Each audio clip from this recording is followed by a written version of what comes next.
Hello everyone and welcome to Khan's Tech Lab.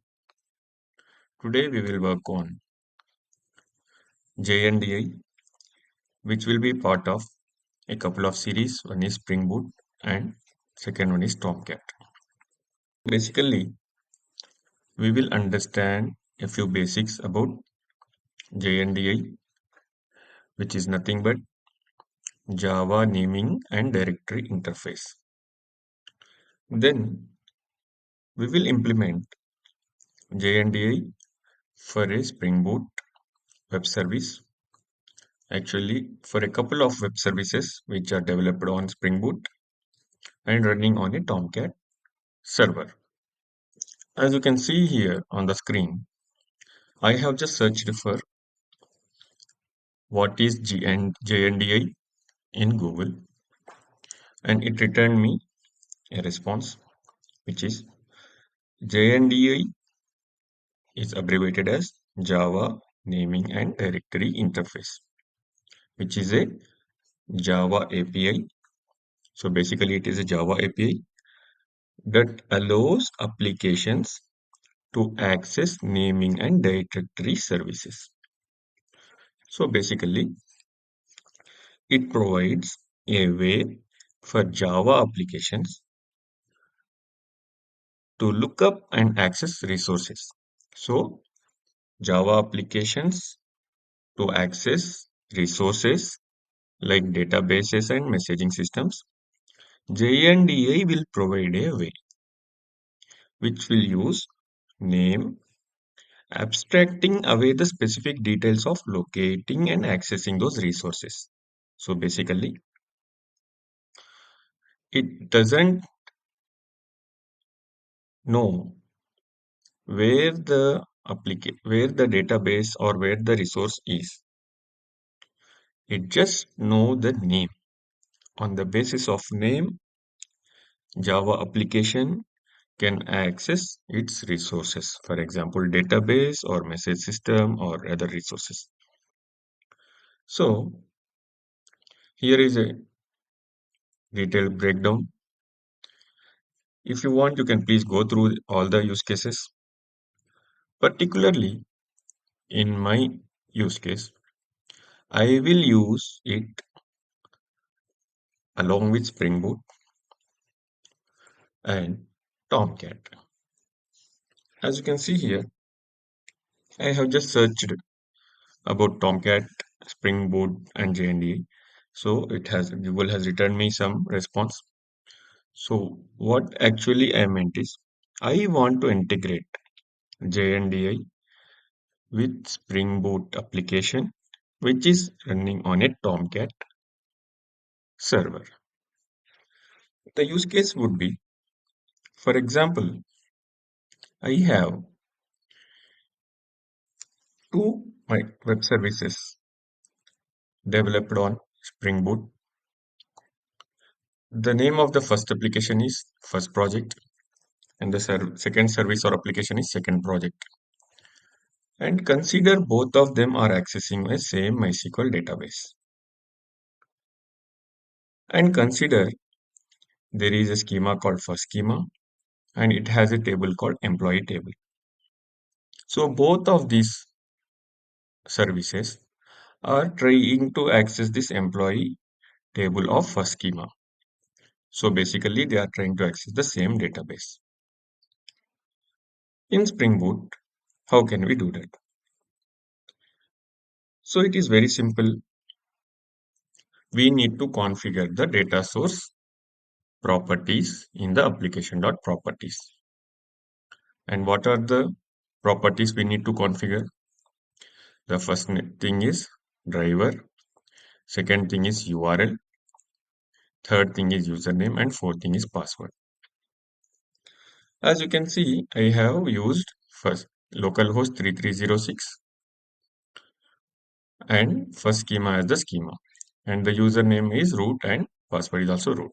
And driver is MySQL JDBC driver. Now, if I can show you the second project or the second service, it is also using the same data source, same driver, same URL, same username, same port. but this is running on a different port which is 8085, and the first project is running on a different port which is 8080. I can show you in the, because Tomcat's default port is 8080, I did not mention it as externally in the properties. I can show you in the log wherever it got started once. So as you can see here, it is Tomcat initialized with port 8080. Now, the first project is running on 8080 and the second project is running on 8085 ports as shown in this image. First project is running on 8080, second is on 8085. But both, they are trying to access the same MySQL DB. So let me show you the SQL DB. If I can show you from the connections itself, the host name is 127.0.0.1 or localhost and the port is 3306 and the user is root. The same connection I am using here, and I have a schema called first schema and I have table called employee, which I have just selected and ran the select query, and I get the result as 5 records I have. Now, if I run both of these, let me run and show you. I ran the first application, it got started and it is running on port 8080. I can access, so I have an API here, the controller, and I am trying to fetch the employee service dot fetch employees, which is a service and which will give me the list of the employees. And if I can show you the entity, the entity is the employee, which is nothing but the table present in MySQL database. How can I access that API? Through Postman. So now I have ran this. I can show now also. So if you can see here, the application is running on 8080 port. Then the controller has initial path as first API, which I have given here, first API. Then particularly this service is being fetched with the path fetch employees. So I am using the same here. If I just try to send this request again, as you can see here in the response, I am getting all the employee ID, employee name, address as in the table 5 records. So here I have 5 records, employee and 3 columns, employee ID, employee name, and employee address. Everything I have received here. Whereas the same database, the same table, and the same kind of API, I am calling it second API, and the particular service is fetch employees again. If I am trying to call it through port 8085, let me restart this as well.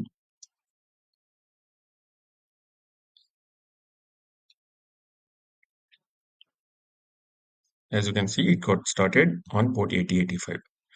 Now, I will create one more request. Here, I will call the localhost application with port 8085 and the API name is second API and particularly the service is fetch employees. Again, I am hitting here. I am getting the same response. Now, if there are 5 or 6 services or 10 services, if every service is directly contacting to the same database, like this database, whichever table it wants, then do I need to create these properties for all the applications? Or can I integrate them or collaborate all the properties of all the services at one place? Is it possible? The answer is yes, because all the properties are same. They are redundant across the services.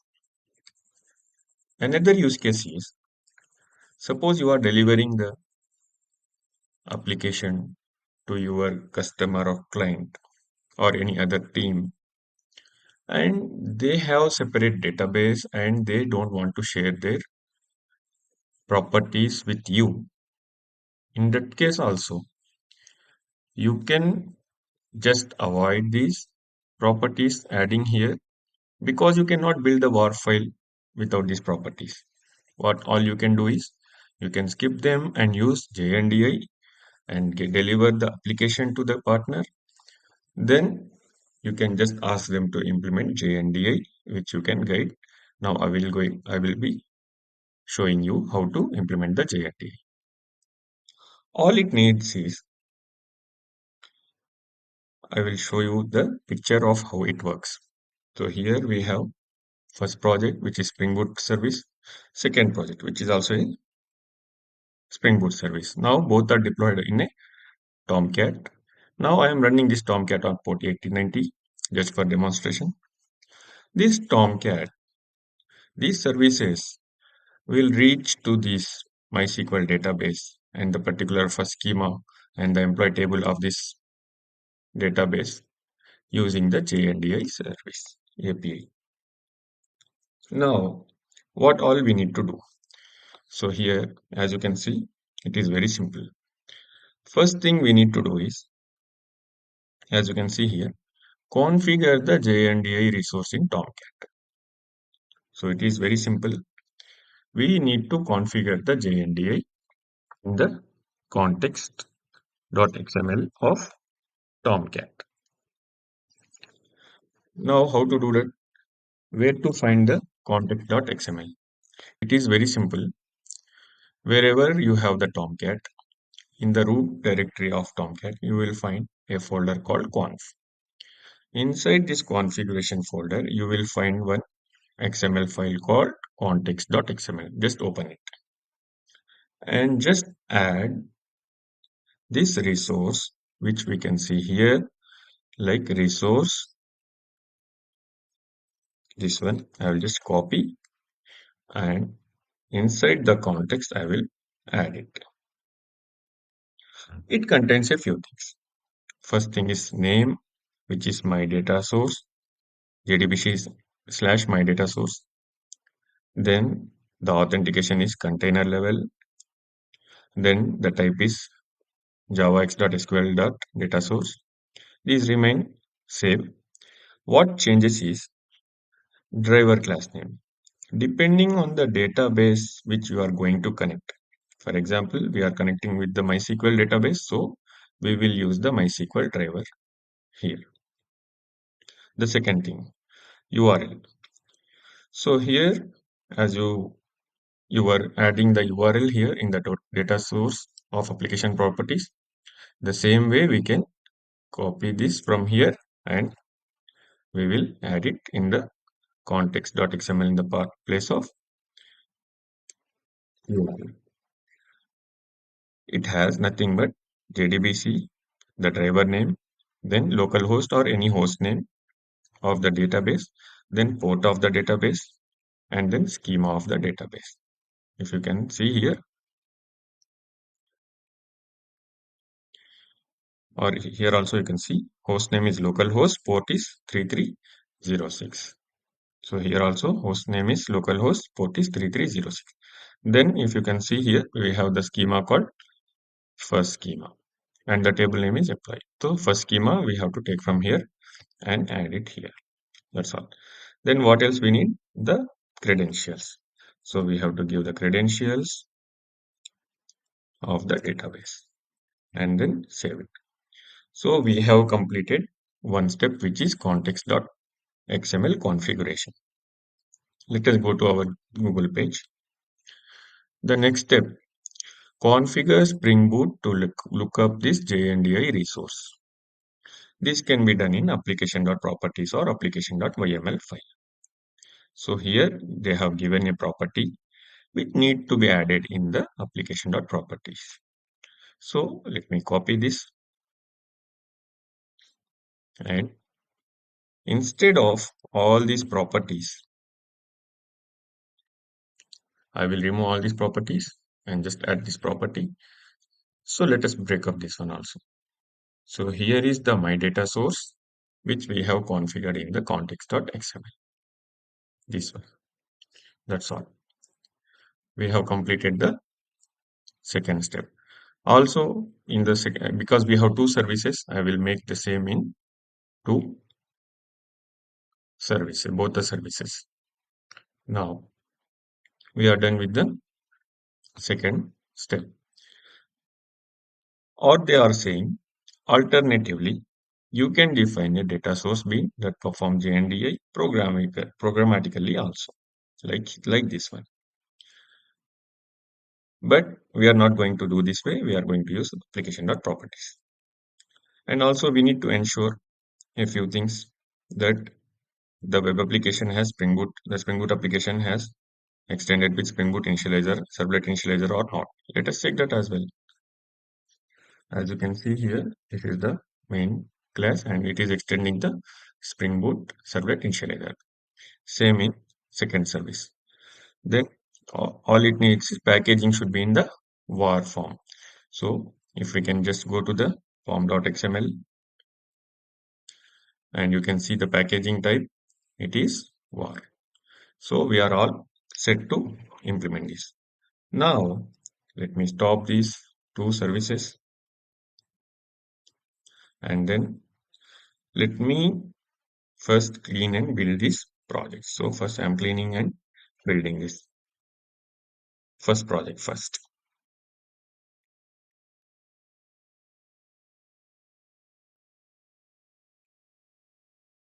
Now the build is ready for the first project. Let me go to the second project or service. And here also I will run the same command. Meanwhile, it installs. I will just stop the Tomcat server if it is also already running, but it is not already running. So we will wait for the completion. It is also done. Now, let me show you the web apps folder of this Tomcat server. Here, I already have the first project and second project. Now I will undeploy them.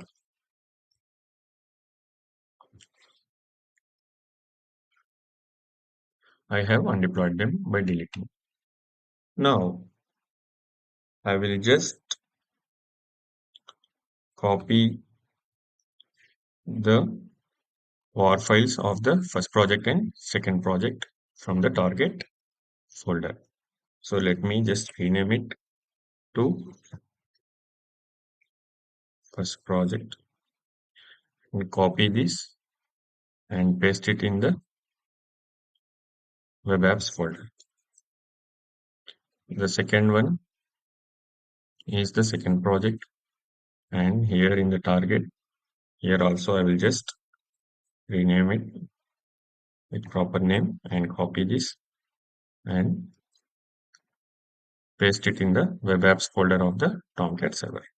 Now I have deployed both the first project and second project. Once I start the server, they will get deployed properly. Now I will go to the bin folder to start the server. I will search for the startup.batch file. Here it is. I will double click it. It will start. Now the application got started. As you can see, the first project is being deployed. So it is saying deploying web application archive first project.var.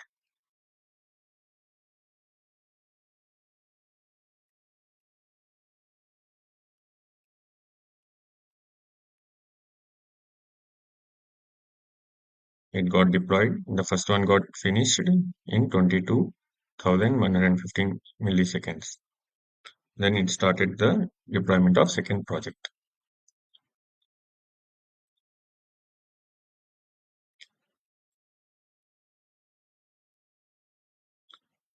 So it also got deployed. The other few small applications were also got deployed. Now the Tomcat is ready. So now first let us check whether the Tomcat is up and running or not. The Tomcat, as I said, running on 8090 port.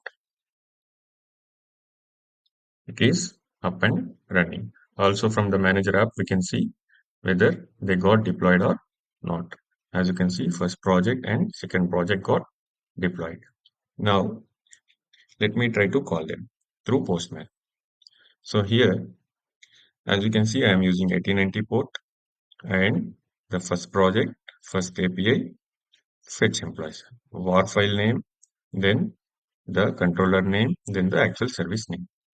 I am just hitting the request.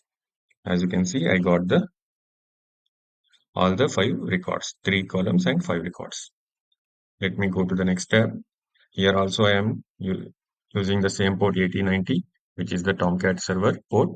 And then this is second project var, then second API of the controller, and then service is fetch employees.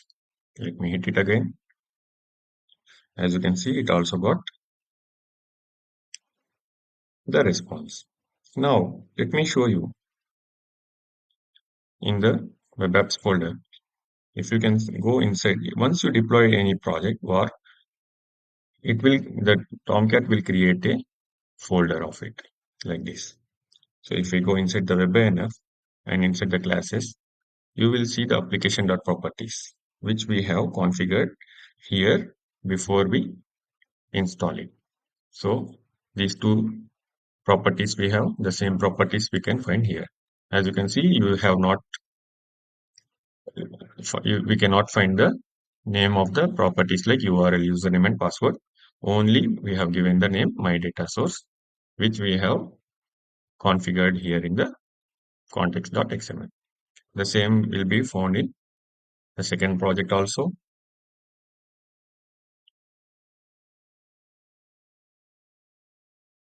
As you can see in the second project also, we can see the same name. So this way using JNDI, we have connected our services without any application.properties, without any properties in the application.properties file with the use of JNDI and Tomcat. Implementing the JNDI inside the Tomcat, we are able to connect with the database. So this way we can implement the JNDI for Spring Boot and Tomcat.